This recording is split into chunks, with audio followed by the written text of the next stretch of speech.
Tahukah anda apakah teknik untuk menjawab soalan sintaksis dalam peperiksaan SPM Bahasa Melayu berdasarkan format terbaru KSSM? Dalam video ini, cikgu akan menjelaskan teknik untuk menjawab soalan sintaksis yang berkaitan dengan ayat susunan biasa dan ayat susunan songsang. Jom kita mulakan.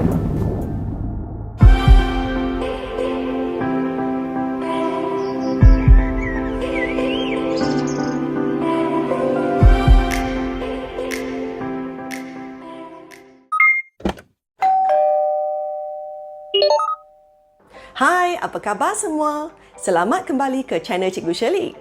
Pertama sekali, cikgu ingin menjelaskan maksud ayat susunan biasa dan ayat susunan songsang serta tip-tip untuk menjawab soalan bahagian sintaksis dalam peperiksaan.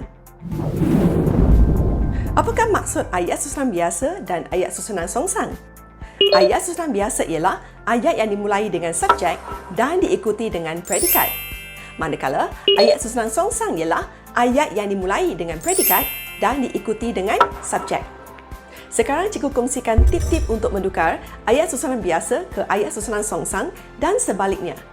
Pertama, baca arahan soalan dengan teliti. Kedua, baca petikan yang diberikan dan teliti ayat yang bergaris. Ketiga, kenal pasti subjek dan predikat. Subjek terdiri daripada frasa nama, manakala predikat terdiri daripada frasa nama, frasa kerja, frasa adjektif atau frasa seni nama. Keempat, bagi ayat susunan biasa, subjek berada di hadapan manakala predikat berada di belakang. Kelima, bagi ayat susunan songsang pula, predikat berada di hadapan manakala subjek berada di belakang. Nombor 6, jika ada keterangan dalam ayat, kita biarkan sahaja di hujung ayat. Akhir sekali, pastikan ayat yang dibina tidak mempunyai kesalahan dari segi ejaan, tata bahasa dan tanda baca. Mari kita lihat contoh pertama. Ayat susunan biasa. Bagi ayat susunan biasa, kita mesti mula dengan subjek diikuti dengan predikat. Jadi subjek ialah kakak, predikat ialah menjahit baju itu. Kalau kita nak songsangkan, kita mesti mula dengan predikat dulu, kemudian diikuti dengan subjek. Jadi predikat ialah menjahit baju itu, subjek ialah kakak. Mari kita lihat contoh kedua. Kalau diberi ayat susunan songsang, kita perhatikan predikat dulu, kemudian subjek. Okey, predikat ialah berasal dari Perak, kemudian diikuti dengan subjek iaitu mereka. Kalau kita nak tukar ke ayat susunan biasa, kita mesti mula dengan subjek dulu, kemudian diikuti dengan predikat. Jadi subjek ialah mereka dan predikat ialah berasal dari Perak.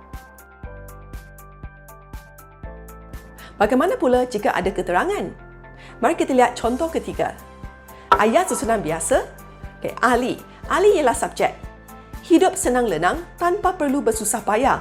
Itu ialah predikat. Kerana harta yang ditinggalkan oleh ayahnya terlalu banyak. Itu ialah keterangan. Jadi, kalau ada keterangan, kita biarkan saja di hujung ayat apabila kita songsangkan. Okay, jadi apabila kita songsangkan, kita mesti mula dengan predikat dulu. Hidup senang lenang tanpa perlu bersusah payah, kemudian diikuti dengan subjek iaitu Ali, kemudian diikuti dengan keterangan di hujung ayat.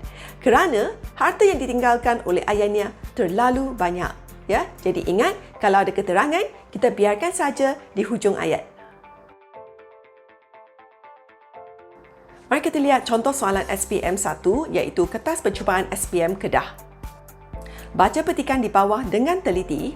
Tukarkan ayat susunan biasa yang bergaris kepada ayat bersusunan songsang tanpa mengubah maksud asalnya. Okey, mari kita baca petikan satu kali dulu ya. Sekolah Bimbingan Jalinan Kasih yang mula beroperasi pada tahun 2013 terletak di Chowkit, Kuala Lumpur. Sekolah ini amat istimewa kerana mengambil murid daripada golongan yang kurang bernasib baik. Antaranya termasuklah gelandangan, golongan terpinggir, kanak-kanak tanpa dokumen pengenalan diri dan anak-anak yatim. Mereka menggunakan modul pembelajaran khas bagi menguasai tahap kebolehan masing-masing. Apabila kita sudah habis baca petikan yang diberikan, kita perhatikan ayat-ayat yang bergaris. Jadi, dalam ayat yang bergaris, kita perlu pisahkan subjek, predikat dan keterangan jika ada. Okey, jadi kita baca petikan sekali lagi dan perhatikan ayat yang bergaris. Jadi ayat yang bergaris yang pertama ialah Sekolah Bimbingan Jalinan Kasih yang mula beroperasi pada tahun 2013. Itu ialah subjek. Kemudian diikuti dengan predikat terletak di Chowkit, Kuala Lumpur. Jadi kita perlu pisahkan subjek predikat. Lepas itu, kita tukar kepada ayat songsang dengan menukar predikat dulu, kemudian subjek. Jadi kita mesti letak predikat dulu iaitu terletak di Chowkit, Kuala Lumpur. Kemudian diikuti dengan subjek iaitu Sekolah Bimbingan Jalinan Kasih yang mula beroperasi pada tahun 2013. Mari kita lihat ayat yang bergaris yang kedua. Sekolah ini, jadi sekolah ini ialah subjek. Amat istimewa, ini ialah predikat. Kemudian diikuti dengan keterangan kerana mengambil murid daripada golongan yang kurang bernasib baik. Jadi inilah keterangan. Jadi kalau kita nak songsangkan, kita mesti mula dengan predikat, diikuti dengan subjek, kemudian diikuti dengan keterangan di hujung ayat. Jadi jawapan ialah amat istimewa iaitu predikat dulu, kemudian diikuti dengan subjek iaitu sekolah ini, kemudian diikuti dengan keterangan iaitu kerana mengambil murid daripada golongan yang kurang bernasib baik. Mari kita lihat ayat bergaris yang ketiga. Mereka, jadi mereka ialah subjek. Kemudian diikuti dengan predikat menggunakan modul pembelajaran khas, itu ialah predikat. Kemudian diikuti dengan keterangan bagi menguasai tahap kebolehan masing-masing. Jadi apabila kita nak songsangkan, kita mesti mula dengan predikat dulu, kemudian subjek, kemudian keterangan. Jadi jawapannya ialah menggunakan modul pembelajaran khas mereka bagi menguasai tahap kebolehan masing-masing. Mari kita lihat contoh soalan SPM kedua iaitu daripada Kertas Percubaan SPM Kuala Lumpur. Baca petikan di bawah dengan teliti, tukarkan ayat bersusunan biasa yang bergaris kepada ayat bersusunan songsang tanpa mengubah maksud asalnya. Mari kita baca petikan satu kali dulu. Bahasa merupakan elemen terpenting dalam kehidupan seharian manusia.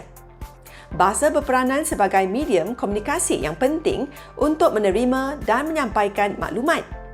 Melalui bahasa juga, seseorang individu mampu untuk menyampaikan kehendak, perasaan, pendapat, pengalaman, buah fikiran dan pengetahuan. Peranan bahasa Melayu membolehkan pelajar menguasai pelbagai bidang ilmu. Kebolehan menguasai bahasa Melayu dapat membantu pelajar bersaing pada peringkat ilmu yang lebih tinggi. Selepas kita sudah baca petikan yang diberikan, kita cuba pisahkan subjek, predikat dan keterangan jika ada. Mari kita perhatikan ayat yang bergaris yang pertama. Bahasa merupakan, bahasa ialah subjek, merupakan elemen terpenting, itu ialah predikat, kemudian keterangan ialah dalam kehidupan seharian manusia. Jadi apabila kita nak songsangkan, kita mesti mula dengan predikat dulu, kemudian diikuti dengan subjek dan keterangan di hujung ayat. Jadi jawapannya ialah merupakan elemen terpenting, itu ialah predikat, kemudian diikuti dengan subjek iaitu bahasa, kemudian diikuti dengan keterangan iaitu dalam kehidupan seharian manusia. Kemudian mari kita lihat ayat yang bergaris yang kedua. Peranan bahasa Melayu. Jadi peranan bahasa Melayu ialah subjek, kemudian diikuti dengan predikat iaitu membolehkan pelajar menguasai pelbagai bidang ilmu. Jadi apabila kita nak songsangkan, kita mula dengan predikat dulu, iaitu membolehkan pelajar menguasai pelbagai bidang ilmu. Kemudian diikuti dengan subjek iaitu peranan bahasa Melayu. Mari kita lihat ayat yang ketiga. Kebolehan menguasai bahasa Melayu itu ialah subjek. Kemudian predikat ialah dapat membantu pelajar bersaing pada peringkat ilmu yang lebih tinggi. Itu ialah predikat. Jadi kalau kita nak songsangkan, kita mesti mula dengan predikat dulu, iaitu dapat membantu pelajar bersaing pada peringkat ilmu yang lebih tinggi. Kemudian diikuti dengan subjek iaitu kebolehan menguasai bahasa Melayu. Setakat di sini sajalah video untuk kali ini. Cikgu berharap video ini akan dapat membantu semua calon SPM untuk mendapat markat yang tinggi dalam Kertas 2 BM-SPM. Jika anda merasakan video ini bermanfaat, ingat tekan like dan share kepada kawan-kawan yang juga ingin skor A+ dalam BM-SPM. Sehingga kita berjumpa lagi dalam video yang akan datang. Bye!